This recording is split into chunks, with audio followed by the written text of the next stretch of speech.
If you're the kind of person who's easily offended anytime you even suspect somebody might be saying something negative about Apple, do me a favor, go ahead, thumbs down the video now and move on and watch other content. If, however, you are like the majority of my audience and you enjoy a great discussion and are open-minded, then this video is for you. You know, this morning I come across an article on The Verge written by Sam Byford, and the title of it is that Apple should stop selling 4-year-old computers. Now, I'm not going to go through the article verbatim. The link down below to the article.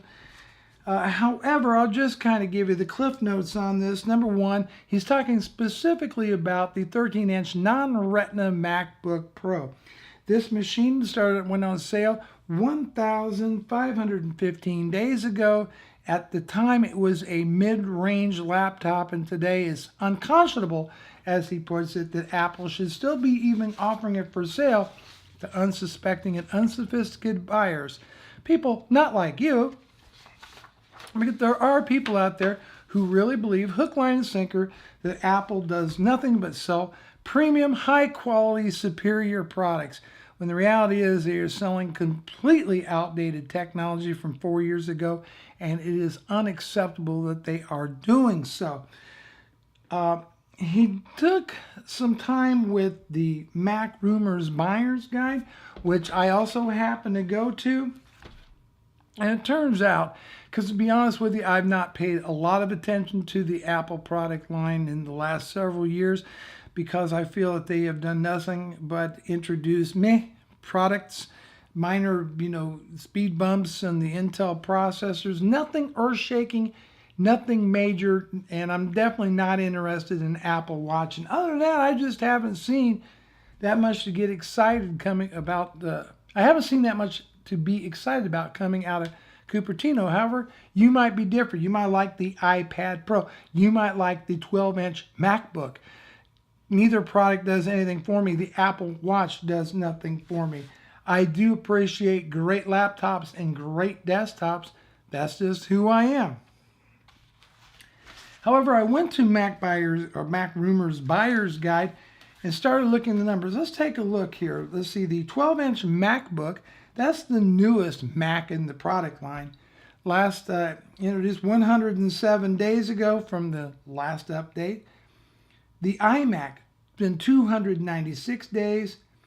The MacBook Pro Retina, a eye-popping 443 days. However, the rumors are that a brand new version is somewhere approaching to be released, maybe even yet in third quarter. The MacBook Air, 514 days. The Mac Mini, 658 days. We're getting close to the 2-year mark on that one.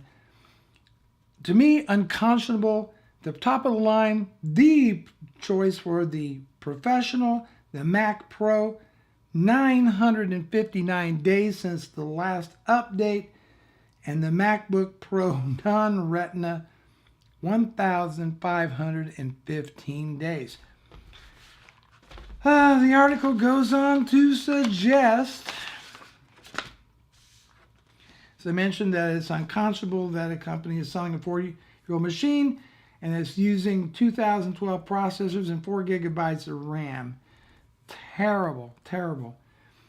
Now, there was a comment by Oculus founder Palmer Luckey, who says he would like to support the Mac if they built a good computer. That's if Apple built a good computer with modern GPUs. The Mac Mini losing its relevance in the desktop space, and it's understandable not to update the MacBook Air with Retina display given the shift to the new MacBook.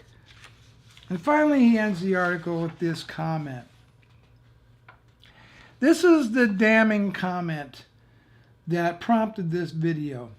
If Apple doesn't want to keep its products reasonably current, we're not asking for refreshes every 6 months, but we're asking for a reasonable refresh rate, then it's Apple's prerogative to do so. But if it truly is the case, then maybe Apple shouldn't sell them at all. Now, by selling them at all, I'm going to hope that he meant just the non-Retina MacBook, but maybe Maybe it reads something a bit more ominous. I don't know. Here is my take. Apple finds itself firmly in the control of one Mr. Tim Cook and a doting board of directors who has delivered nothing but eye-popping profits since the demise of one Stephen Jobs. The problem is, in the period after his death, Apple has been in what I consider to be basically a maintenance mode. They've improved upon the iPad, for example, with the iPad Pro, if that is your thing. The only new product that they've released, in essence, has been the iWatch, which is, to the best of my knowledge, not exactly what you would call a roaring success.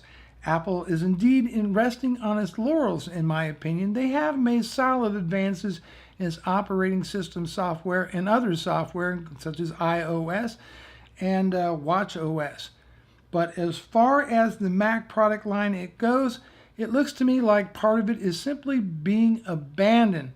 The Mac Mini in question probably won't even exist in a year or two from now. I don't know for sure. I don't have any reliable sources tipping me off into what Cupertino's doing.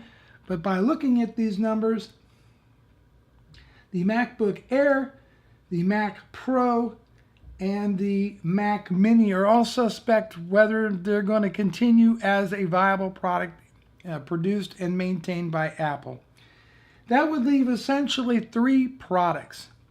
The MacBook, 12-inch MacBook, the MacBook Pro Retina with Retina display, and the iMac as its flagship desktop product. That's my guess. The way things are looking now, the Mac Pro will probably either disappear or certainly it's not been maintained. It's not looking good. The Mac Mini, Apple pretty much, they kind of dumped on us when they dropped the quad-core processor when they did do the last update to it a whopping 658 days ago. Look, I like Apple products, some of them. I like great hardware. I like Apple hardware. But buying an outdated computer at a premium price is not exactly a smart idea. But I'd like your opinions in the comments below. Talk to you later.